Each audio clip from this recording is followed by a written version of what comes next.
నూనెగింజల పంటల్లో నువ్వు ప్రాధాన్యతే వేరు.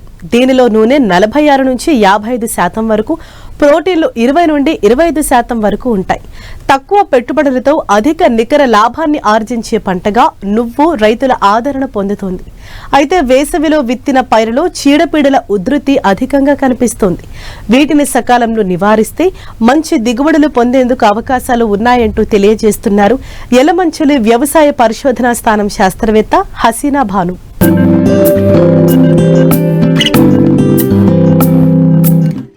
అధిక ఉష్ణోగ్రతలను తట్టుకుని సాగయ్యే నూనె గింజల పంటల్లో నువ్వు ప్రధానమైనది.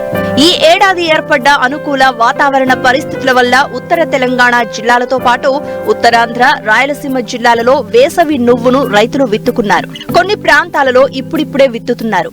మిగిలిన ప్రాంతాలలో వివిధ దశల్లో ఉంది. అయితే ఈ సమయంలో చీడపీడల బెడద కూడా అధికంగానే ఉంటుంది. సకాలంలో వాటిని గుర్తించి నివారిస్తేనే మంచి దిగుబడిని పొందేందుకు వీలుంటుంది. అయితే ఏ తెగులుకు ఏ మందులు పిచికారీ చేసి నివారించాలో తెలియజేస్తున్నారు విశాఖ జిల్లా యలమంచిలి వ్యవసాయ పరిశోధనా స్థానం శాస్త్రవేత్త హసీనా భాను. ఈ నువ్వు పంటల్ని మనం ఖరీఫ్లోను మరియు రబీలోను ఎక్కువగా విత్తుకుంటుంటారు. రైతులు ఎక్కువగా ఈ సీజన్ రబీ సీజన్లో అంటే జనవరి నుంచి మొదలయ్యే సీజన్లో నువ్వు పంటని ఎక్కువగా ఈ ఉత్తరాంధ్రలో వేయడం జరుగుతుందండి. ముఖ్యంగా ఈ నువ్వు పంటల్ని ఆశించే తెగుళ్ళు 3 రకాలు ఉంటాయండి. ఒకటేమో ఆల్టర్నేరియా లీఫ్ స్పాట్ అని అంటాము. ఇది ఆకుల మీద మచ్చలుగా నల్లటి మచ్చలుగా స్టార్ట్ అయ్యి ఉధృతి అంటే వర్షాలు ఎక్కువైతే ఈ తెగులు యొక్క ఉధృతి కూడా ఎక్కువ అవుతుందండి. కాబట్టి మీరు నల్లటి మచ్చల్ని గమనించిన తర్వాత మ్యాంకోజెబ్ కానీ లేదంటే కార్బండిజం అనే మందును కానీ స్ప్రే చేసుకుంటే మనం ఈ తెగులు యొక్క ఉధృతిని అరికట్టవచ్చండి. ఈ మ్యాంకోజెబ్ 3 గ్రాములు 1 లీటర్ నీటికి కలుపుకొని మనం పిచికారీ చేసుకోవాలి. లేదా కార్బండిజం అయితే 1 గ్రాము 1 లీటర్ నీటికి కలిపి మనం పిచికారీ చేసుకోవాలండి. ఆ తరువాత ఇంకో ముఖ్యమైన తెగులు ఈ నువ్వు పంటలో వచ్చేది ఏంటంటే ఫిల్లోడి తెగులు అండి. దీని తెలుగులో అయితే పుట్ట జుత్తు తెగులు అని అంటాము.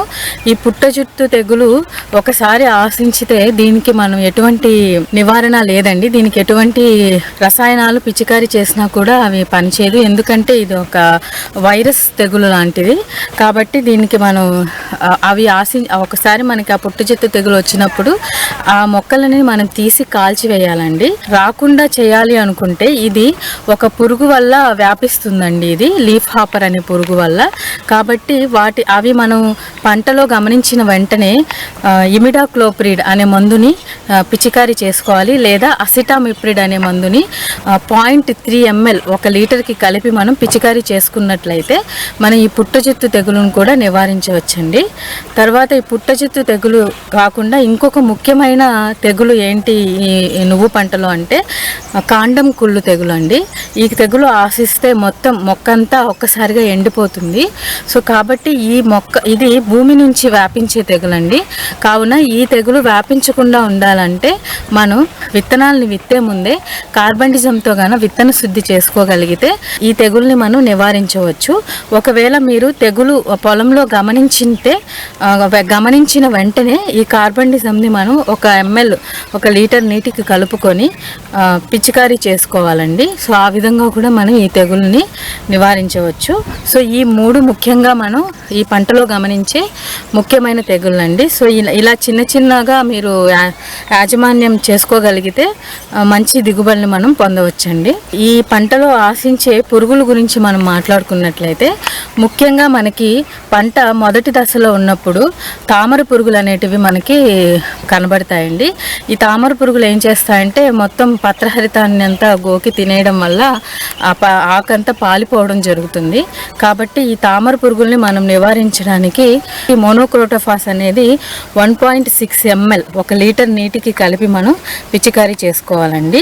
ఆ తరువాత ముఖ్యంగా మనం గమనించే పురుగు ఏంటి ఈ నువ్వు పంటలో అంటే ఆకు ముడత మరియు కాయ తొలుచు పురుగు అండి. ఇది పంట యొక్క మొదటి దశలోనూ మనకు కనబడుతుంది. అలాగే పూత మరియు కాయ దశలో కూడా మనకు కనబడుతుంది. కాబట్టి ఇది ఏం చేస్తుందంటే మొదటి దశలో అయితే ఆకులన్నిటినీ గూడు కట్టేసి ఆ పత్రహరితం లోపల ఉండే పత్రహరితాన్ని అంతా గోకి తినేస్తుంది. అలాగే కాయ మరియు పూత దశలో అయితే పూతల్ని మరియు కాయల్ని గోకి తినడం వల్ల దీనివల్ల మనకి పంటకి చాలా నష్టం జరుగుతుంది. పురుగును కూడా మనం ఉధృతిని తగ్గించడానికి క్లోరిఫైరిఫాస్ కానీ మోనోక్రోటోఫాస్ కానీ మనం పిచికారీ చేసుకోవచ్చండి. మోనోక్రోటోఫాస్ అయితే 0.6 ml 1 లీటర్ నీటికి కలిపి పిచికారీ చేసుకోవాలి. క్లోరిఫైరిఫాస్ అయితే 2.5 ml 1 లీటర్ నీటికి కలిపి మనం పిచికారీ చేసుకున్నట్లయితే ఈ పురుగు యొక్క ఉధృతిని మనం తగ్గించవచ్చు. సో ఇవి రెండు ఎక్కువగా మన నువ్వు పంటని ఈ రబీ సీజన్లో తీవ్రత నష్టాన్ని కలిగిస్తాయండి.